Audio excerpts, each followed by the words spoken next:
everybody. Let me get my can you hear me? I can hear you. Can you hear me? Yeah, yep. Let me Looks get like my we're live YouTube. on the interwebs. Yeah.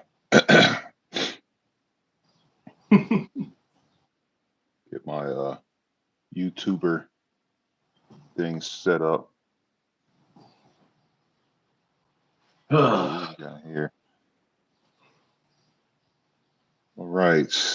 Couple folks already live in the chat. Yeah. Why is it going to studio? I'm over here unorganized as hell. See here. Trying to pull up the live so I can see the news feed. All right. Bear with me. Well, Bear with me. We'll Figure. give a couple people some time to get in. We'll let the chat fill in. Yeah, I gotta mute this.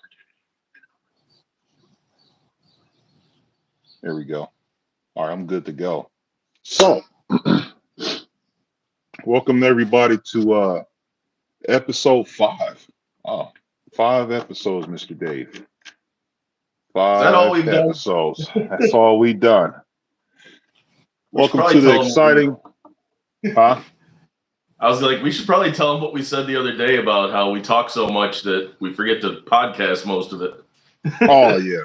Yeah, we be having a lot to talk about when we do be on the phone with each other, and then we totally forget about putting it on the podcast. But welcome everybody to another exciting podcast of what the hell you got going on. This is where we talk 3800 LS4 talk of stuff that goes on within the platform and amongst the community as well.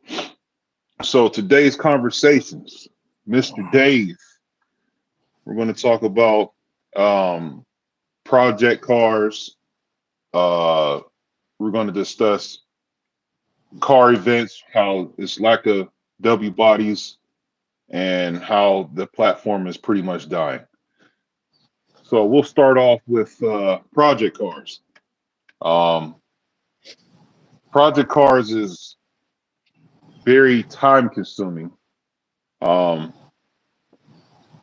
You'll think you'll get to a certain point, and then you'll find out you got to get something else, or something needs customized, and you don't have a fabricator to do it, or it gives you a migraine, which me and Dave just went through during our fuel systems, and it'll drive you to where you just walk away from it, and then you'll forget about it, and then you'll just be like, you know what, I'm done. Because then you'll find another car that is your dream car, you'll just forget about that one and move on. And then you got the infamous post, it's been a good run, my loss, your gain. But DMod sale. Yeah, the DMod sale. And that type of things is what kills the platform. So what you got to input about this topic, Mr. Dave? Oh, so I will say, like, just I got out in my car last night for the first time to actually leave the driveway in it, because once I was done with all the aftermarket stuff, then just some standard maintenance popped up. And if it's not one thing, it's the other. And that's why I'm like, I'm not going to take it out on the road, A, to put other people in danger, but not only myself. If my brake pedal goes to the floor, or if I'm going down the track at 100 miles an hour, right? So, Yep. So yeah, like project cars, just everything popped up on this thing, whether it was I bought an elbow for the fuel line and started leaking, or a brake line in a car that's never seen winter decided to rust out. Like, Yep. this thing is in its cubby hole that it's in 90% of its life, and it's still, just gone on one of these brake. I think I just threw it out the other day. But yeah, so now I have a laundry list of fine tuning things, and I was just watching. I watched that LT guy Lawrence Tolman who does like the 8.1 truck build, and he was talking about the same exact thing this morning. He's like, you work on it so much, and then you finally get to drive it, and then you learn about all the little details that you now need to deal with once you've got the big build assembled. And now it's like, oh, the alignment's off, or the brakes don't feel right, or my speakers have a scratch in them, like they're not sounding right, and I got to do my stereo now. So like, you're never done once you crack open Pandora's box of working on your own stuff. Man, So it started out with me like, well, hell boy, I'm gonna just put a 3/4 pulley on and a set of headers, and then now it then turned into a whole can of worms. But yeah. I seen somebody in the comments that asked if your Regal was rear wheel drive. No, it's just a sideways Holden intake on there. That's it's BG, aka Bad Grandpa back there, the Turbo Regal. It's all his fault while I'm going turbo myself. Yeah. It's all Dave's fault. As you can see, HB back there, uh, still waiting on parts for completion. But what I got going on is pretty cool. Finished a custom bracket for my new catch can setup. I'm pretty excited about that. Don't want to show that yet until after I finalize it. And yeah, we're close. We're close. We're just waiting on parts to get done. But let's see what else we got in the comic session. We got yeah, guy mentioned about let me, instead of saying guy, let me say his name. Where did I see that at? He was talking about the body panels. Uh For hole in the what? head hole in the head garage. It'd be easier to keep the platform going if there were body parts available. Exactly. Like we can't get rocker panels if they're rotted out. I mean, you can, but just they're hard to find. And then the strut towers.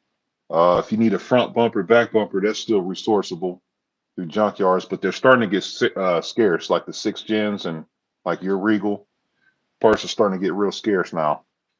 And Yeah. but engine stuff is there. Let's Yeah. see what else we got here. Don't say the Yeah. D word. That's good old Silkmaster James. 4200.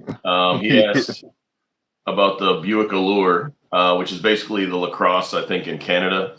Um, I mean, it's just like building a 2004 plus Grand Prix. I don't know if too many people have really chased those because I don't know if HP Tuners has direct coverage for it, or if you got to kind of like beg them to map out the computer to be able to tune it, or you got to chase down one of the alternate tuning methods. But it wouldn't be too different other than just getting getting the programming going, and you build it the same as any of these other cars. Well, you when you do project cars, you got to ask yourself before you get into that project, what's your budget, and then how far do you want to take it, and do you actually want to go through with it? Because if you just going by, you seeing somebody doing something cool or whatever, and then you actually go and look at how much it's going to cost, because a lot of people get misguided on these prices, man. They'll like, oh, I can get this done for about 2-3 grand, but then once they dig into it, it's like you buy this, but then to make this work, you got to add this, and then if you want to get this, then that's going to work. It just adds up, and then they don't take that in consideration. Sure, you can build something for like 2-3 grand, but the reliability factor is going to come in. It's like, okay, you're going to be able to get like 2 or 3 passes out of it, and then it's going to be tanked. So you got Yeah. to be able to. You That's got to kind of what have I that. put all. Go ahead, Dave. I was gonna say that's what I put all into this. Is I could have just slapped the turbo setup on and sent it, full hard boost and gone down the track until something broke. Maybe talked about what broke, maybe not. Throw another turbo kit on it, throw another transmission bottom end in, whatever, and just keep pushing it.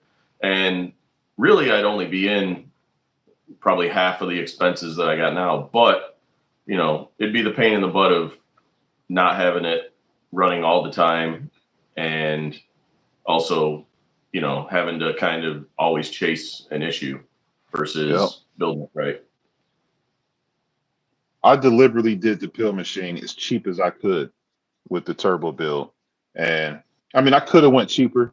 I did go kind of bougie with the turbo, but I had in mind when I bought that turbo that I maybe possibly would have put that in Hellboy. So I spent the money and got something I actually wanted.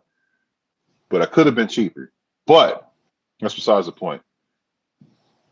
I wanted to see what the reliability factor was going to be running an L26 and running like 16 pounds of boost. Um, it's there. I wouldn't push it no more than that. Mine's failed because of uh, fuel issues with the math and stuff like that. But they still have a limit, and they still will explode, as you can see. Um, L67s and L32s are way better for a turbo build by far. I mean, you can get away running the NA block, but I wouldn't run a lot of boost to them.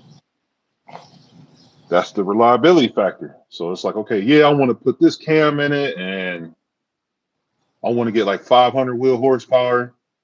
It could be achieved, but the reliability factor is not there like it would be with the Yeah, I mean, L67, L32. if you're going to go for that like lack of attention span that things have nowadays, where you're just going to send it once and be able to pat yourself on the back in your internet comments for the rest of your life, so be it. But you're not doing any good for people that can't afford to just go on to the next thing. So Yep. like, yeah, you can slap something together for cheap. And sometimes you can do a custom build where if you're like James and you got the resources to play that game, you can do whatever you want. You can pull pipe off the shelf and weld it together yourself and make a flange on your own mill or whatever, and then just pick up a cheap turbo. But um, your wife's talking trash. Yeah, man, I can't stand her. This, this thing back there. That's my Uh, enemy. Fucking Sindel. Oh my god. You know it sucks because I'm never gonna have my revenge with the pill machine in that car, man. But I mean that that car and Carnage and those is like those two cars are prime example of simple but make good power. M90s is just I don't know, it's like the bread and butter on 4T65Es. Like you can have a nice built 4T65E, you can have a solid M90 build and religiously beat the shit out of them, and they will last a long Yeah, time. But it's like once you it's get into the like, they have a yeah, what, ceiling. They have an upper limit. yep, and it's an achievable ceiling that a lot of people can afford to do as well. When you get into the turbo stuff, dude, I fried that torque converter, fried it, and Yeah. it comes with the territory. Like I knew, me and Dave talked about it. We knew something was going to happen. We just wanted to see what we could do, what we could push out of it, and we found out. So it comes with the Yep. projects, man. Comes with the projects. Then you as far as stuff needed for projects, you got fuel. Uh, that's got to the engine wants fuel, especially if you run an E85. It demands a lot of 30% more fuel. Um, cool air charges. Number one, you got your cooling and you got uh, your exhaust, what headers you got to run, what cam you want to do. It's a lot of variations. So you got to really sit down and think about what you want to achieve and stuff like that. And I know Dave got some good points about that. Um, yeah. So basically, you're going to want to pick what you got going on and then just refine, refine, refine. Because I was telling people yesterday, I went out to the 1320 video car show, and we'll talk about that in a minute. But the guys I was hanging out with, we were talking about once you put something together, like you can keep it the same for years and just keep chipping away. Like I've had this build in its current configuration for maybe 4 or 5 years now, and I'm still doing other things that haven't changed. It's got the same cam, it's got the same turbo kit, it's got the same heads, but I upgraded the valve springs on it. I got new fuel system on it. I've got different sensors to try and monitor stuff better, like just routing things differently, and trying to clean up the setup. You'll work on it forever, and that's really what having a project car means. Is it's a project. It's not supposed to be something that you're driving every day. It's not, I mean, we do what we do when we're like in our early 20s and doing dumb stuff when we don't know any better to work on our only vehicles. But if that's not who you are right now and you're just working on a car that you want to have fun with, that's not relied on for commuting, or if you are relying on it for commuting, you definitely have to be more methodical with how you plan out. Okay, I'm going to do this on Saturday, and if it goes wrong, here's how I can backtrack. If it goes right, hopefully I got it dialed in by Monday morning.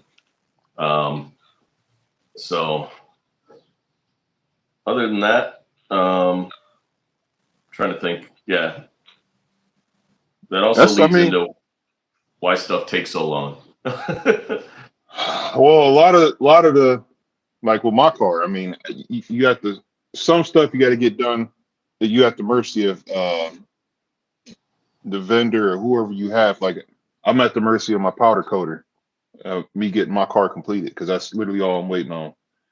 And then like if you get, like I had my block built, I was at the mercy of the machine shop when I was getting my block back. It's stuff like that. If you send your heads out, you at the mercy of the machine shop. If you buying parts from a vendor, you at the mercy of the vendor. Like ZZP, they are out of HV3 inserts, so people want those, but they're at the mercy of waiting for ZZP to make them again. It's stuff like that that can alter a build, and in turn, that could deter people that want to say, I'm tired of waiting. I ain't drove my car in a year. I'm tired of waiting. I'm about to just part it out. That's how shit happens right there. And that type of stuff right there, it kills the platform. I mean, Brandon, I'm not even gonna say his name. Y'all know what it is. The LS4 guy. He had a lot of good things going for him and killed it because people got tired of waiting for things. And I don't want to put names out there because I don't want to stir up pots, but y'all get what I'm saying. It's just stuff like that. It deters people away. Some people had a big plan, and if they want their project completed and they couldn't get the project completed because they was waiting for that specific part that you can't buy anywhere else, and that hinders a lot of things. And that's what hinders this platform in general too. Is we really only have one vendor, so there's not really, as far as 3800s, LS4 people are cool because you got Texas Speed, BTR, and all the other stuff. Like there's more actually available parts for LS4 people than it is 3800s. Like we barely even can get any heads anymore. We can't get heads. What's your input on that, Dave? So they're still a little limited because obviously you can get heads and cam and put it together, and their gaskets and everything are going to be around forever because it's a super popular core engine. Like if I ever pulled the trigger and did anything on my GXP, it would take me, a couple days, and I've got every single part that I'm going to need to put it together. But then you're still chasing all the demons that a W body has because it's got a unique accessory layout. There's a couple guys trying to do some custom CNC brackets for a lot of that stuff that are making alternator brackets, tensioner brackets, power steering setups for those things because they are really oddball. And if you can get over to the truck side, or you can get something that's very very simple, like the LS7 tensioner or whatever they're using now, you can kind of get away with having something that's now a little bit better to maintain for a while. But on the 3800s, now it's okay. Well, if the only things I really need specifically from ZZP or get on the marketplace, get a used Intense or something else part from back in the day that's still floating around in good condition for a cam or TOG headers or something like that. then you're really going to want to use the LS vendors or Summit or Speedway Motors or Jegs or, Yeah. Who are all these stickers I got? Some stuff just straight from Amazon, like Evil Energy fuel parts and just typical ICT billet might make a little random thing, or Motion Race Works or whoever. BMR, DEI. I've been using a lot of DEI stuff lately. Yeah, the heat And wrap. yeah. And I got a couple of things from Psycho Motion too. You find yourself, you end up going as especially me, because summer racing is like 35, 40 minutes from me. And I'm pretty fortunate for that. And find myself going there a lot to get like little random stuff, fittings and whatnot. But like I got my gauges and stuff from there. It's just, the main thing is you just wanted to set yourself a budget. I tell you, I repeat this thousands of times. People ask me about doing a build or a project. Set yourself a budget, and then once you got that budget, then you can map out what you can afford within that budget and get the best pieces that could compensate for that budget to give you what you want out of that. And always took consideration the transmission too, because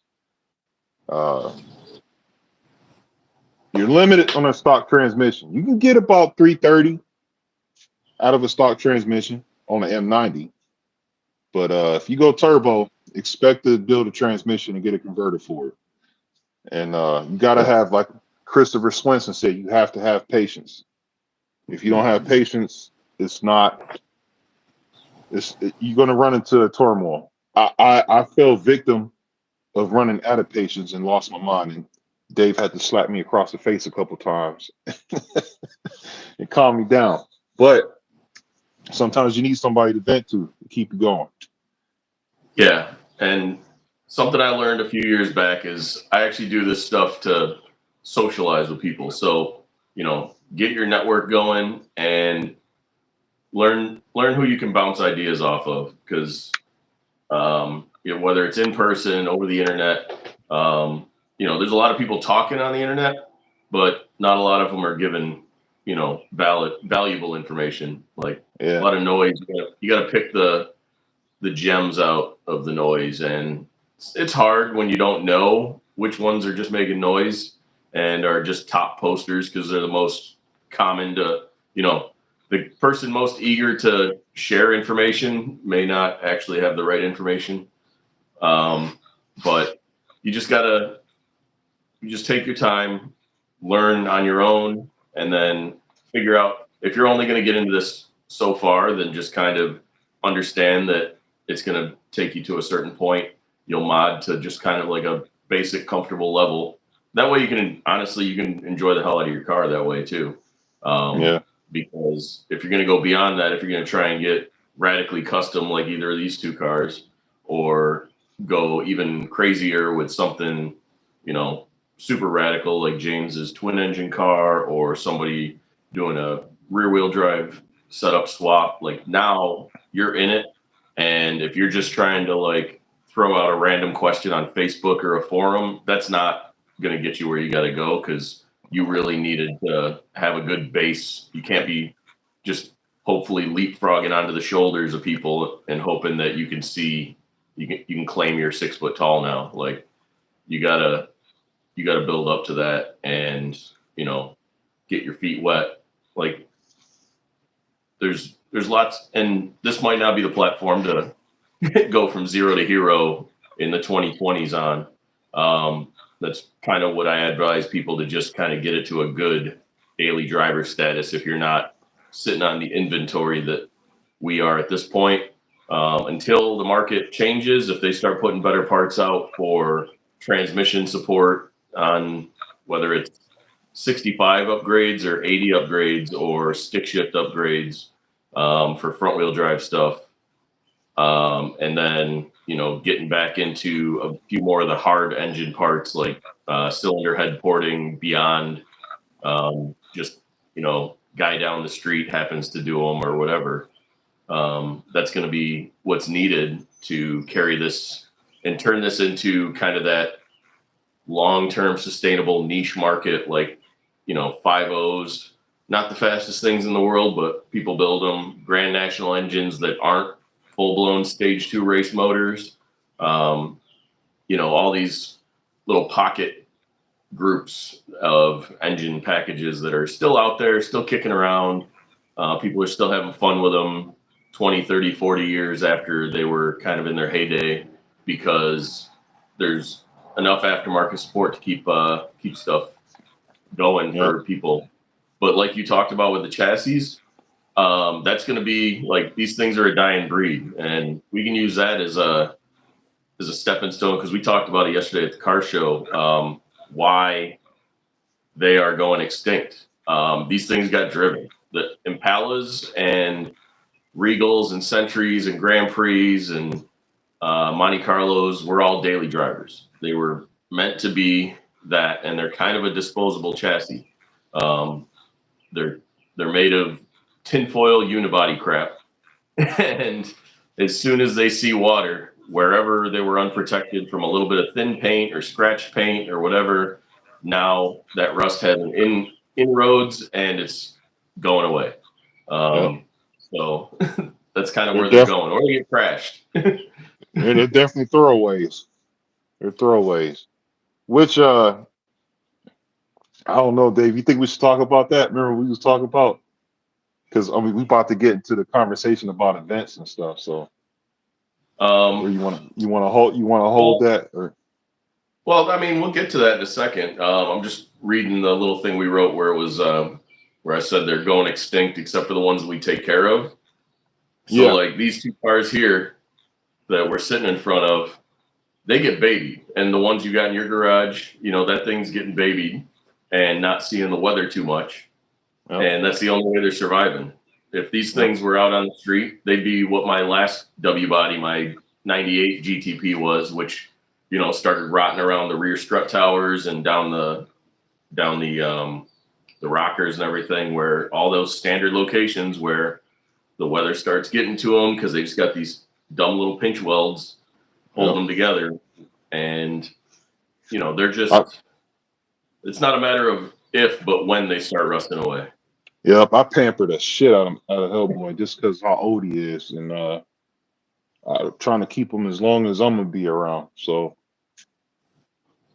that's my boy, man. I gotta make sure he's straight. All right, because I mean that's another reason too. Like this type of thing, this is not a bank breaker, especially where I'm at. I had this car for 13 years, so it may seem like I'm putting a lot of money into it, but I'm really not, because I've been putting money into it year after year. So it's not breaking my pockets. Now I go and jump into another platform, I got to start all over, and that's going to break the bank. That's why I'm like, man, why don't you just sell it and get an LS? Because I'm gonna sell this that's already like where I want it to be, to start all over and be broke as fuck. I'm 41. I ain't got that long term again. Yeah, like I got the inventory over here. Like if I had this inventory in LS parts, it would cost 3 times as much. All these engine short blocks and cylinder heads and top ends and accessories and all that stuff. That would, it'd be great, but it's also not necessary in that world, because they're still super plentiful. 10 years down the road, when they're getting a little more scarce, but they're still going to be pretty plentiful, then somebody's going to need to build up that kind of on-hand inventory if they're doing a lot of work. But yeah, like I already have all that stuff, so messing with it is fine. I just try to caution the newer folks, because you can't all the stuff that we've kind of accumulated and experienced and stuff over the years is hard to always convey unless you're a really, really good communicator and you can explain, from A through Z on every little nuanced thing. Like, hey, here's why I do this on these gaskets. Here's why I tighten this bolt a very specific way, because there's 1,000 parts when you're all said and done in that engine. And, until you've touched them all multiple times and seen what's screwed up, um, and see what works, what doesn't, what's safe to do, what's not. And sometimes, like, you do something slightly different than how I do it. It might work for you, it might work for me. We're both gonna, go to our graves saying that's the right way. Yep. And it's hard to, really just come to a quorum on exactly what's going on. And you put it out there, and somebody else is gonna stand on their soapbox and tell a totally different thing. So it's a little I mean, hard. but me and you pretty good at bouncing ideas with each other, which is pretty cool. Especially like to like the level where we got our cars at. It's like we can actually bounce ideas and make things work for each other. And which it brings the initiative to want to keep going, because it's like, oh shit, Dave, he got this going on. I gotta get this because he bought to, or Terrell, he doing this, man. I gotta hurry him get mine done so we can. It just makes it fun. So Yeah. it's good to have somebody to bounce back and you know do things with. It makes it a lot more fun and more. It gives you more initiative to want to get things done. Yeah. But Um, yeah, it's a big thing of also being able to understand people are different too. Like, you got to understand when somebody gets into their Monte Carlo and wants to do XYZ on it, it's going to be different than me getting into my Grand Prix or Regal and wanting to treat it a different way or mod it to a different level. So you gotta know that, like, they're not going to do exactly what you want. I'm not going to do exactly what they want. What you got? oh, Paul in the garage, he said, I was talking about because I'm 41, he's 57. Man, okay. He pretty much put that in perspective for me. I gotta, I don't know. Sometimes I just be like, man, I'm getting old and all this other stuff, and the wife be telling me to shut up. You still got time, but I don't know, man. It just, I don't know. Getting older, it just worries me. I don't know why. I'll work on that. Yeah, I'll work on that. I mean, it's definitely slowed me down sometimes. I still, like, last year, working on one of those Monties that we were hanging out with. We did an all nighter, and it ruined me for the rest of the weekend because we were trying to get it ready for a car show, and we're like, Yep. did a 24-hour like mad dash to try and get a swap done. And it just, like, I was able to do it, but it takes it out of you. I used to do like transmission swaps in a day, and be on the road driving with the car the next day, Yeah. and then still be up all the next night partying with my buddies wherever we hung out. But like, I could still do that. It's just, I also think about, if I do this now, I'm thinking, how reliable is it going to be? Did I torque everything right? Now I'm taking the time to make sure I got Loctite on stuff, or making sure that I hit the torque specs on things a little better, or making sure I route something a little cleaner because I don't want to go back and reroute the wiring or the vacuum lines or something like that. So now that's Yeah. kind of what's taking me longer, is wanting to do it right and knowing I can kind of afford to take a couple extra days to order something to make it a little bit more perfect, hopefully. I know for a while it's like, yeah, I want to open a shop and all this other stuff, and I need to just finish Hellboy and then just take a step back for a little bit to get myself in a better mind frame, and then I'll probably think about that again. And Yeah. because I've been really pushing myself this year because I was trying to get those two cars done, so I was able to go to the dyno, and I didn't make it to that, and that kind of pissed me off. And I didn't get my dyno numbers for what the Navi kit did when it was completed. That pissed me off. But it was the reason for that because I didn't want to damage the kit, and it was to the point where it was starting to break stuff. Like I was doing the tell that you need to chill out was when it was eating cog belts, and I'm like, all right, this could lead into other catastrophes. And it was just like I didn't want to damage the kit, so I just I just stopped and then moved on to the turbo. The turbo build is more, if I break something, I could just replace it. I don't have to rely on ZZP to replace that type of stuff. You could just, as long as you know how to weld, and you could just go to Summit or whatever and buy a new turbo or whatever. Like this stuff is, it's easy to replace. I'm not limited to just one vendor if I need to replace thing if I'm in a jam or whatever. But the Navi kit, everything is custom with that kit, and it was just like I didn't want that ordeal. Plus, you got Mr. Dave over there with BG. That's just, I got to be able to hang with him. I don't I don't think I still don't think that I'm going to be able to. I'm not going to be able to hang with you, but we're going to do the best we can. We'll do the best we can. But yeah, we'll see. You got a whole different configuration than I got. Different cam, different engine bottom end. Yeah. Different turbo setup, different heads. It's a totally different build. Yeah, we'll see what it got. We'll see what we can achieve with it. It'll be a fun thing, and I'm looking forward. So let's read some of these comments, Dave. See what we got going on. Oh yeah. Hole in the Head's been talking about. He's like, well, I'm still laying under the car doing transmission work, and then let's see, Up to Par, talking about looking at your old kit, checking it out. He's got a Monty he wants to look at doing maybe, but he also talking about rear wheel drive stuff with Coyotes and common parts and stuff. Like, yeah, man, you gotta survey the landscape and decide what you want to do. Like, what you think is in your budget, what you think is going to get you the car that looks, feels, sounds, and is able to be upkept the way you want to upkeep it. If you think that's your path, you go that path. Like, and yeah, like, I guess, what up?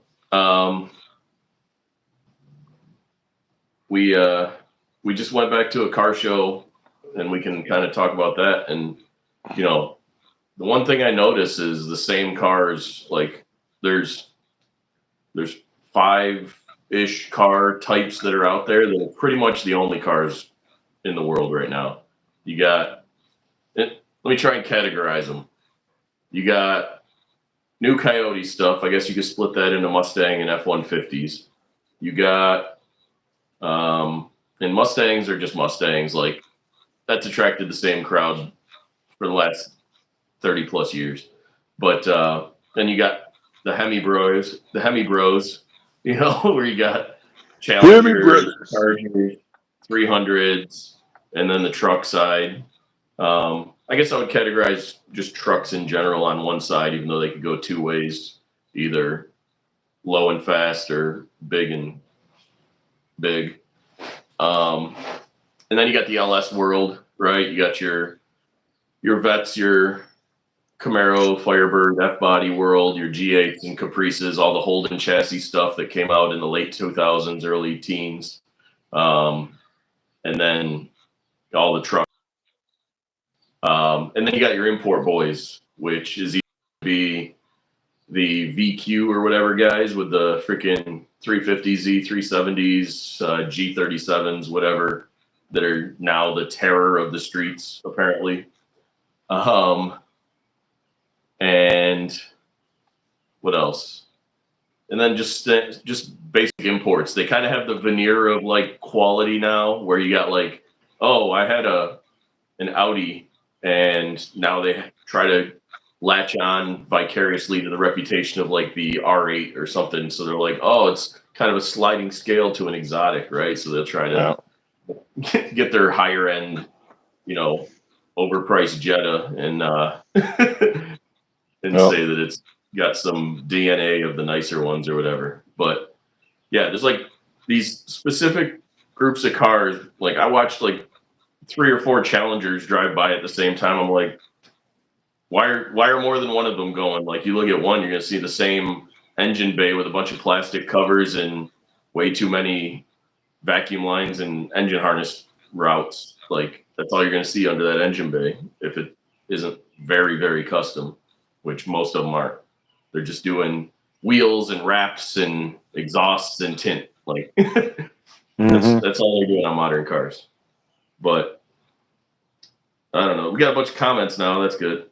Chris got a good point. He said, I was just thinking about this oil temps. What does the oil temperature get up to with a turbo 3000 setup than a 3000 supercharged? I want to do an oil cooler in Hellboy for sure because of this turbo. Because I know it's going to get hot with that thing compared to an M90. I mean, the oil gets hot regardless, but what you've been in the turbo game for a while, Dave. What you got to say about the oil temps in the 3000? I've been lucky because I've still got all the plastic routing and everything under my radiator that's all stock, so it stays super cool. I've had a drilled 160 thermostat the whole time, and that thing, and I have the fans turn on as soon as it hits about 160, and it stays like right at that temperature for the coolant, which I just feel like keeps the engine oil pretty well under control. I'm sure putting a sensor on it wouldn't be the worst thing. Throwing a cooler up there isn't going to hurt. So I would probably say if you wanted to slap a little oil cooler, route one of those oil filter like feed off sandwich plate deals. You'd probably be all right to do that and throw a little sensor in line with it so that you kind of know what you're dealing with and get an idea. Because yeah, I don't know. I haven't seen too much talk of that. I'm sure here and there some folks have done it, but yeah, I've got a bunch of cooling stuff going on. I've got a liquid cooled or a water line going through my turbo and my wastegate.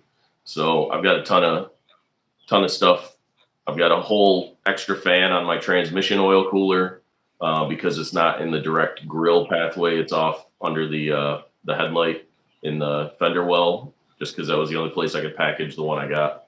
So yeah, I've done a lot of stuff to keep it cool as much as I can. We got all our crazy heat wrap stuff going on all the way to the wastegate one we bought, just because we saw it on Amazon and thought it was cool.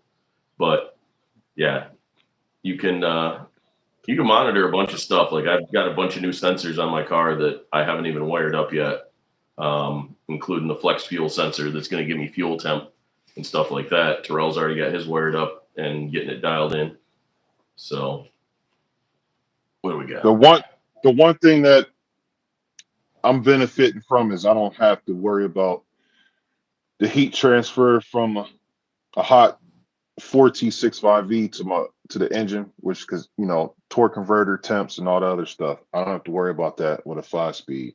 But at the same time, I have a plan where I'm gonna put my oil cooler at and how I'm gonna make it work, and that's gonna be next winter's project for sure.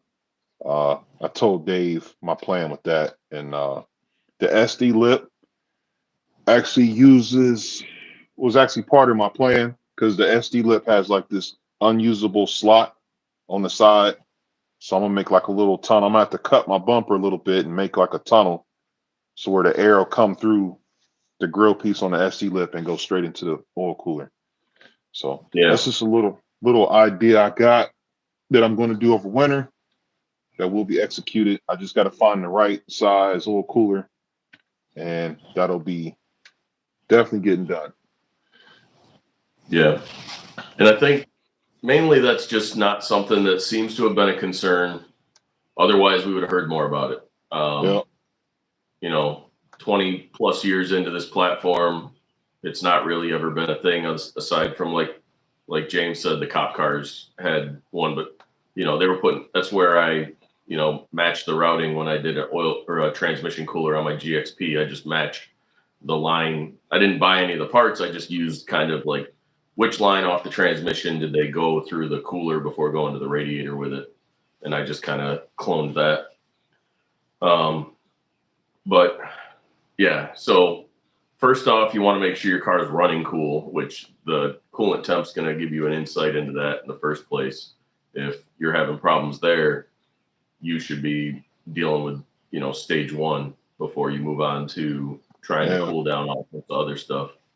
Then you can get fancy if you're just like, oh, I'm just going to try to add stuff. I don't know if it's an actual problem, but I'm going to add things like sure, you could fire the parts cannon at it that way if you just want to spend money.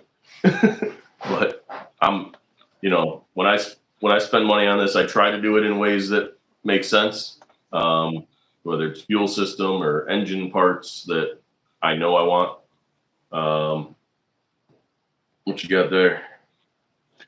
Jacob, he said if I make something out of cardboard, he'll 3D print it for me. That's what's up. Definitely gonna keep that in mind.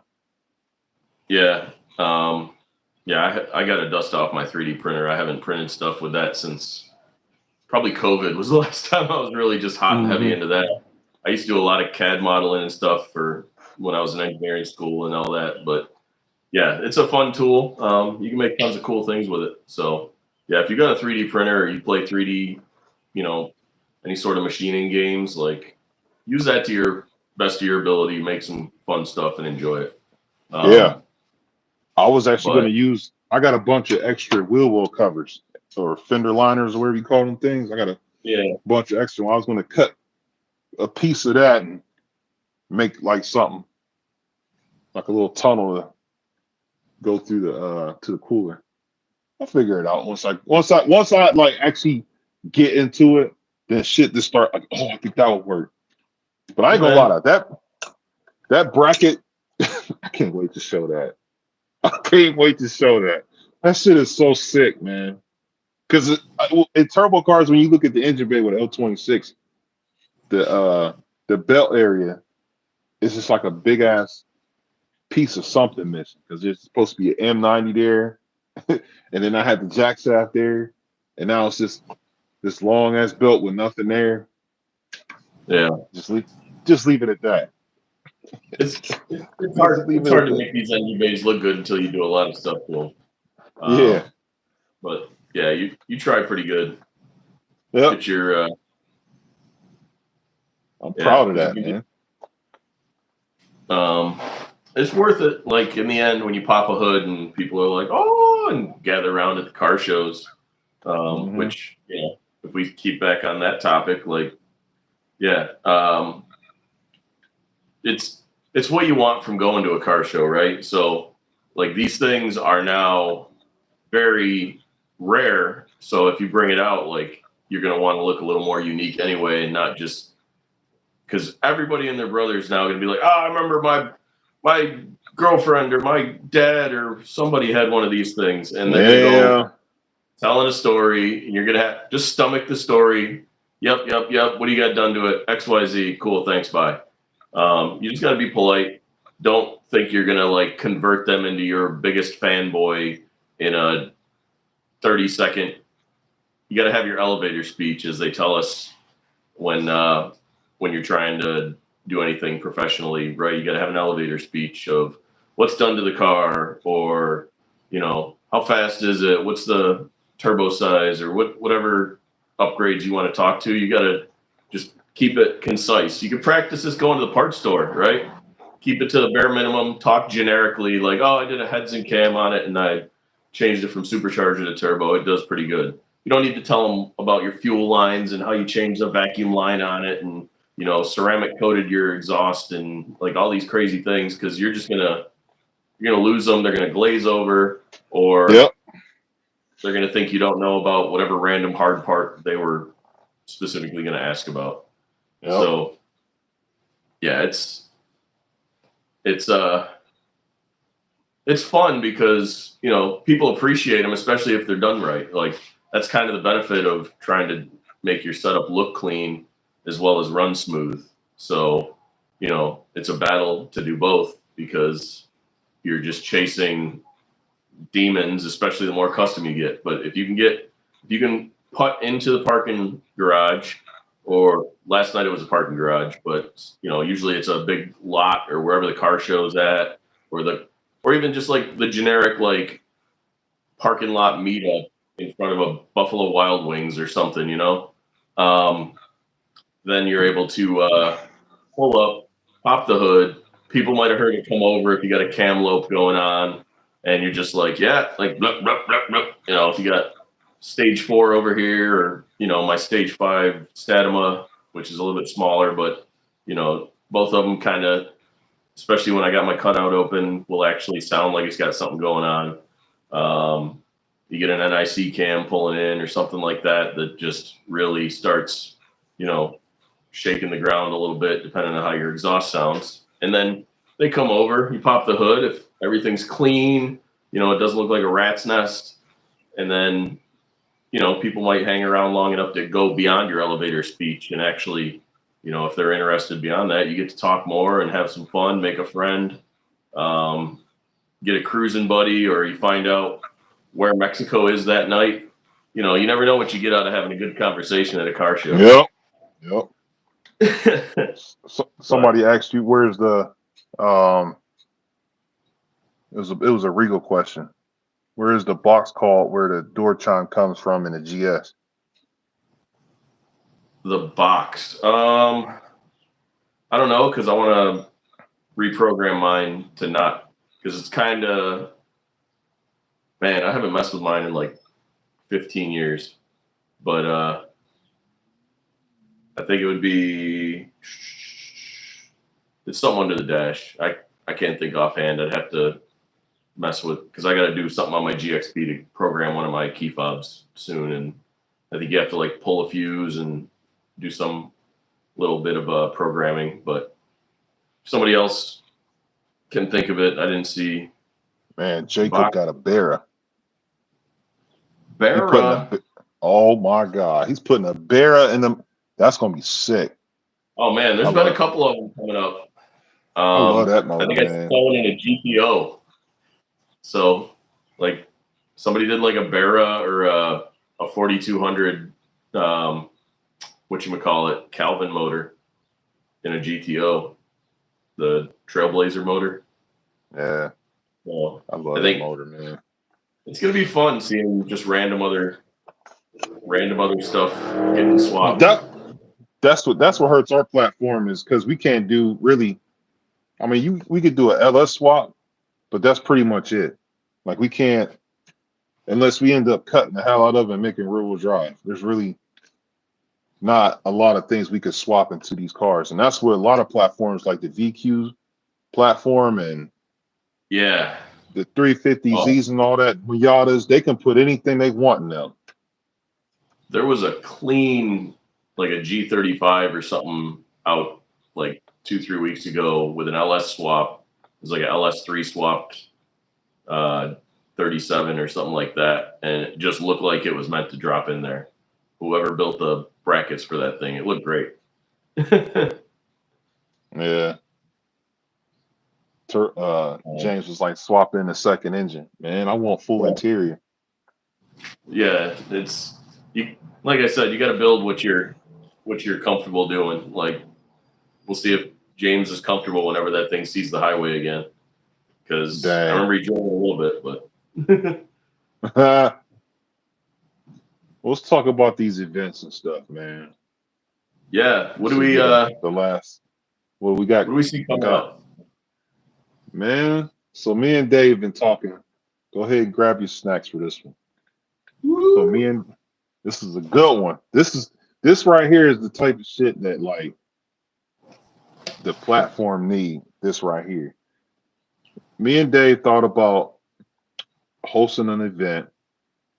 Maybe next year. We have to see how things go this year, but we want to do what we call it the 12-second car challenge. 12-second, 11-second car challenge or whatever. And what you do is you have a budget to where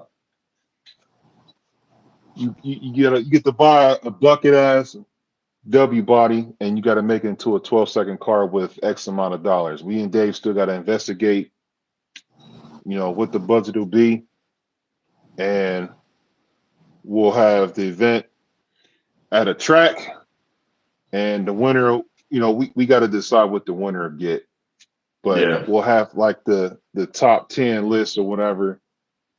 You got to make the top 10 list to proceed on to the next race or whatever. But yeah, I think it'll be cool, and I think it'll be very fun because you ain't got to worry about, oh man, I don't want my car to blow up or this and that, because you build it just to It's a beater that you building Yeah, into a 12, 11 second car. It's gonna be fun. So and it yeah, be in teams. It's two people per team. And me and Dave, we on a team, and you pick your team partner, we make a list, and we can one event will be at the M90 event, and then the next event will be the turbo event. It's whatever nothing's set in stone, but I think it'll be a cool idea to do with the platform. What you guys say about that, Dave? yeah. So obviously, there's all the drama on the Cletus one right now. So we'll definitely have to spec out some just basic rules that make sense for like how much taking something out of the inventory should really cost based on what we see them going for on marketplace and stuff like that.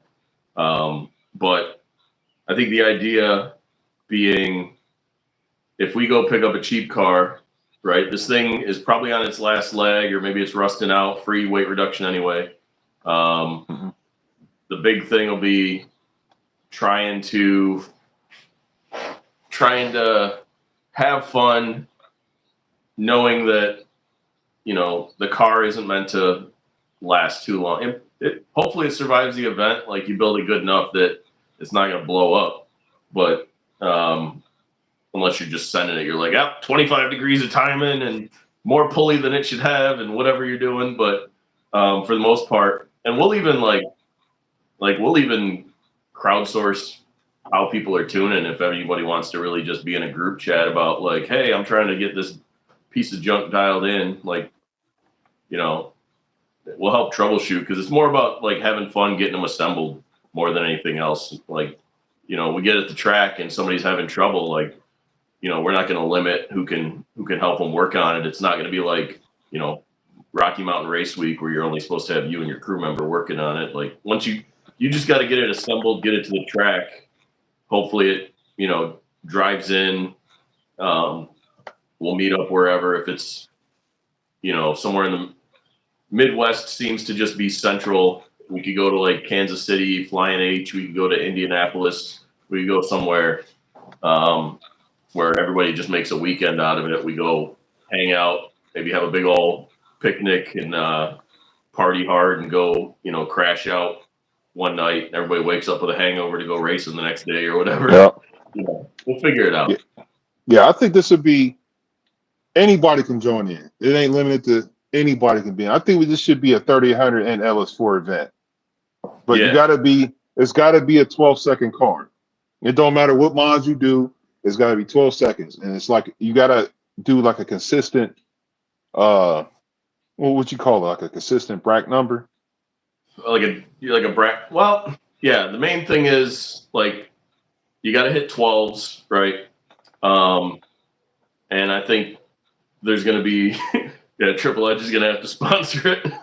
Yeah. I don't think he's got that much time. But like we could have awards for like the guy who squeaked into the 12s and hit like 12,998 or something like that. That'd have like a small amount of an award. But and then the closest to 12,000 without going under. And then if you go under, Yeah, if I you hit don't know. 11.9, that's a 11.9 is a break you out. Yeah.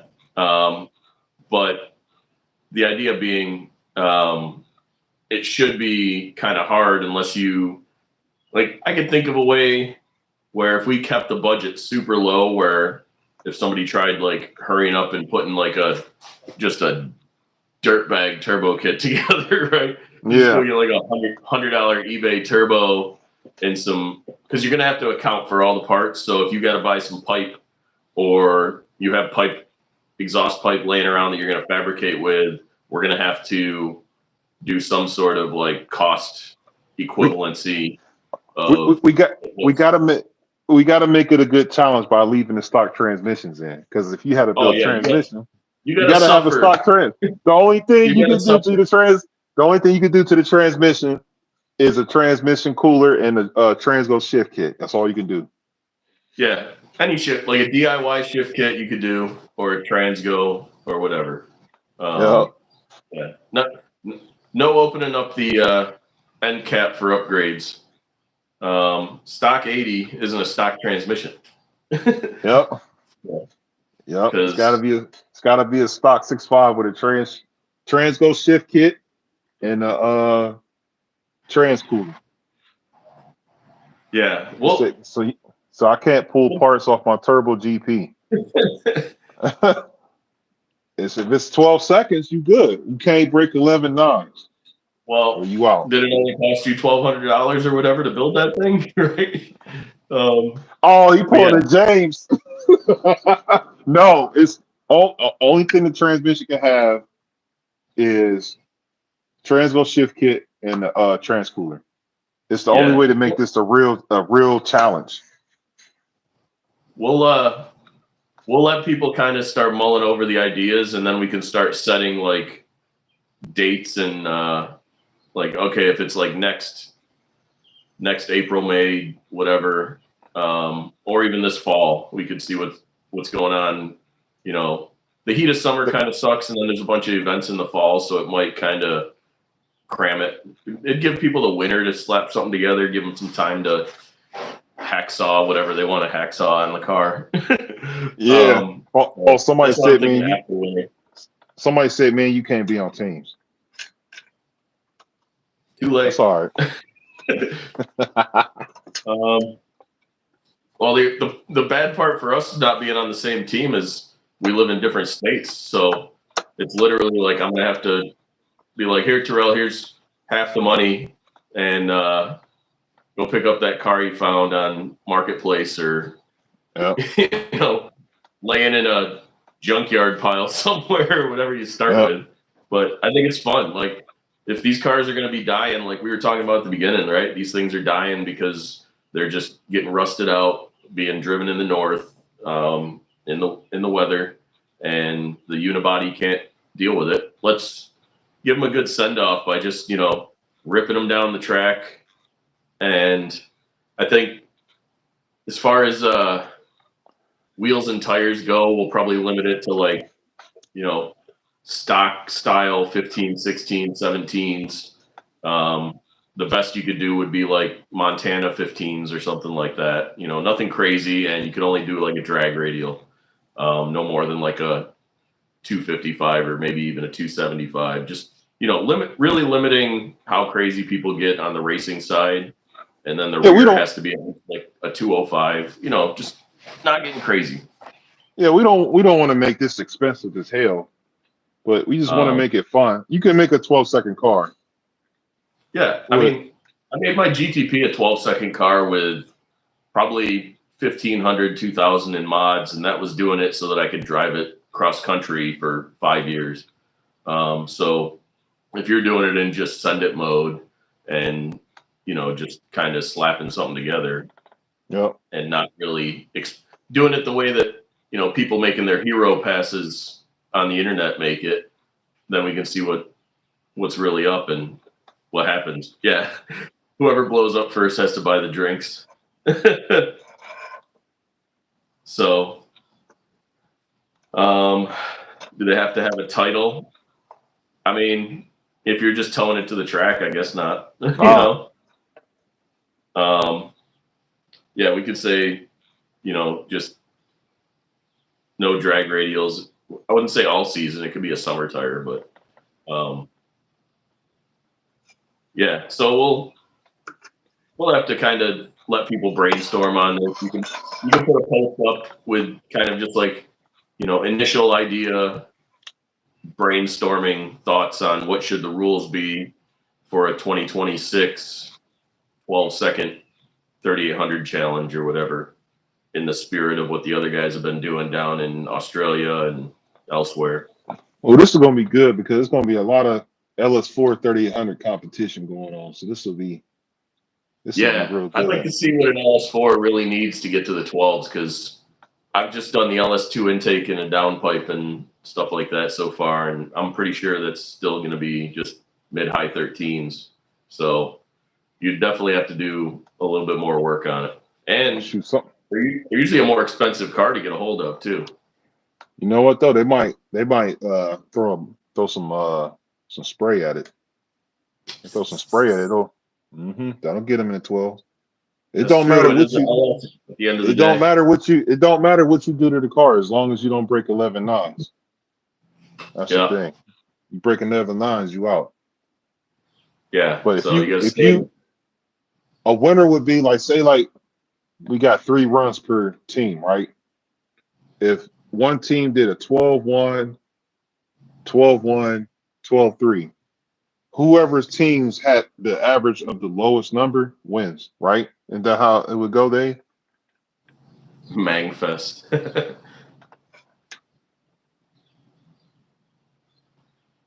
call it Mangfest. Oh, There's the chat. I'm gonna have to like watch this back later on and just kind of watch the chat scrolling by because everybody got all geeked out for a little while.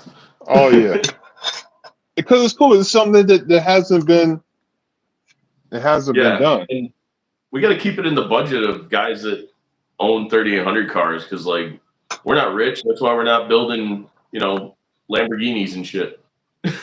Yep. Yes, he said simplest mods, but fastest times win. Pretty much. I mean, Yeah, it's your creation. All you have to do is just run 12s consistently and win. That's it. It don't matter what you got planned, what the hell you got going on. You just got to just stay within the 12s and win. Don't blow up. Don't lose a transmission. But yeah. we'll figure out. So We'll figure out more details about it. yeah, it'll probably be the rules will probably be I don't know 97 and up W bodies or whatever. Because it's going to be a W body. If you start with an H body, you're already 500 pounds in the hole. It's not worth it. And the mods, like even just the exhaust mods, would be a pain in the butt to get a hold of. So, and then we'll figure out if it's going to be you have to buy everything fresh or can you pull it out of an inventory. I'm almost leaning towards fresh. That way, it keeps marketplace stuff rolling. And really, what are you going to buy? You're going to try and maybe get a hold of a cam. Maybe somebody tries to squeak a deal on an intercooler or a Gen 5 or exhaust parts here and there. We'll say you can run with open header if you're. I've done it before. You're definitely going to want to wear like hearing protection when you do that. It sucks. Like Somebody said full body, or can we make it a skeleton car? I would say Swiss cheesing, no. I'll probably release the cheat sheet just because that's, I sent you the cheat sheet, didn't I? Yep. The one from James Honeychurch from way back in like 04, 05. He had the fastest 2004 GTP with an M90 for a long time at like 11.1 or whatever. And he just did a ton of weight reduction. So, James, I just bought IS4 heads for $16. Yeah. I So don't know if you should make it full interior or what. I don't know. I would say you could gut the interior, get the 50, 100-pound benefits out of that. I think the main thing is you're still going to have to keep glass. You're still going to have to keep the underbody all intact. We'll probably say you could pull bumper supports if you wanted to. Just minimal weight reduction for safety's purposes because I don't want the cars like falling apart any more than they already are gonna. Yeah, we still got to follow ocean. 120-something pound injectors at the junkyard. We still got to follow the track rules. Like, we all got to have helmets. I don't remember if you got to have what's required for 12-second cars. Just a helmet, I believe. Just a helmet, okay. I think it's just helmet. Closed-toed shoes and pants is usually the standard. I don't even think you need sleeves. I think you wear a t-shirt. But yeah, you got to wear jeans. Yeah, so basically, helmet's the only rule for anything above 11.5. It's when you get below 11.5, you're supposed to get a 6-point and a jacket. The jacket rule, depending on how strict the track is, if you do an aftermarket power adder, technically you're supposed to do a jacket. But not too many tracks get too wrapped around the axle on that unless you're actually going pretty fast.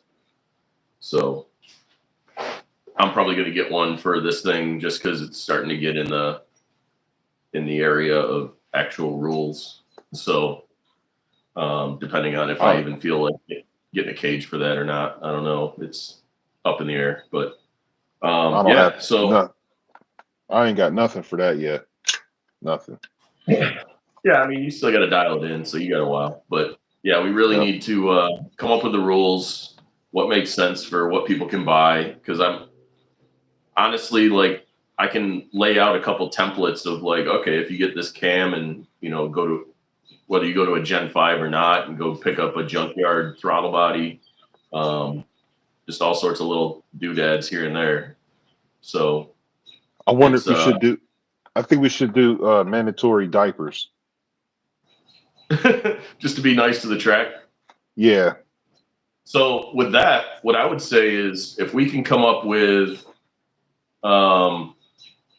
a simple way to strap even just a belly pan to the cradle, and just put out a template for how to do that. Just say, hey, go buy a piece of sheet aluminum this thick and kind of bend it here, here, and here for either a steel cradle or an aluminum cradle. We could have people working on that over the winter.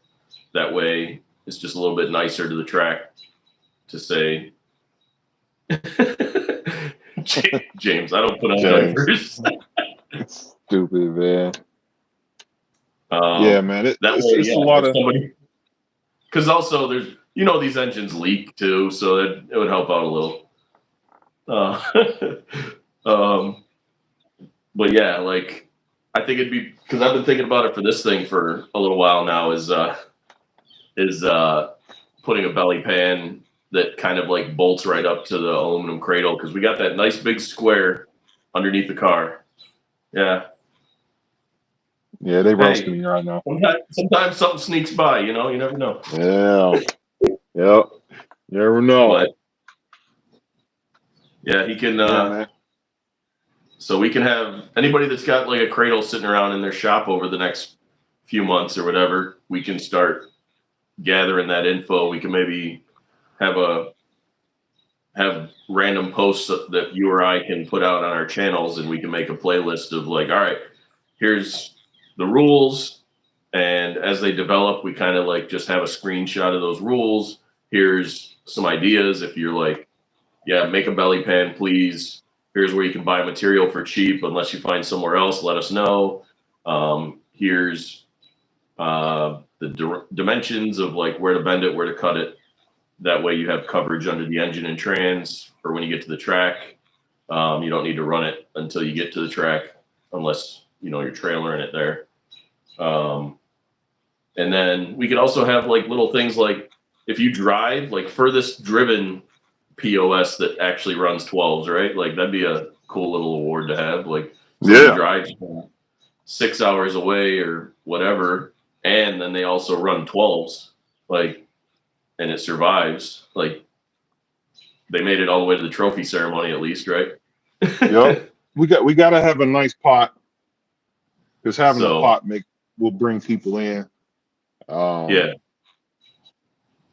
We got to have buy-ins so we can make the pot. Stuff like that. I mean, you can have grudge races. You can place bets on people. This is gonna be fun. I'm telling you, this is gonna be some shit that. This is gonna be some shit that the platform needed for years. Like we never got, and we about to try to give it. So yeah, the last time I went to an all 3800 event was 2006, I think, for a drag race event. Since then, it's just been whatever people end up going to, because that was the last intense drag days at Norwalk, probably was, I think, 2006. And then 2005 was the last Grand Prix gathering in Moline, Illinois, Davenport, when Zoomer's car got screwed with and had to get unscrewed up so that he could go run the first 9 in the W body. So yeah, I went to both those events back in the heyday when I was still in college and whatever, and they were fun because everybody was, focused on the same stuff. And just like it was the exact opposite of what we said at car shows. Like everything in the parking lot was a 3800 car. This was just as LS4 cars were coming out, so those just kind of started creeping into the market. We had a guy in our Detroit area club that had a Monte Carlo that was really good condition, but yeah, so everything was the same. So everybody could help out with tech support in the moment, which was great. Spare parts sitting around, like I'll definitely have the back of my truck loaded up with a bunch of random spare parts for people, like, some junkyard axles if somebody blows one or whatever, just, random things here and there. Probably have a couple people just need head gaskets. We'll have just some Velcros or whatever laying around and pack of bolts or two just to, sell them at cost to whoever. Just, hey, Venmo me the $12 that these bolts cost or whatever, Yep. And get it done. I think it'd be fun. So these guys are all off in the weeds now. Figuratively and literally down in the chat. So I think we could probably button it up on that and come back to the idea next week and see where it goes. The internet guides us. Yep. Well, I hope everybody enjoyed today's podcast. This is a little something just to get out there, talk about, have a good time. Hope Barry had a good day.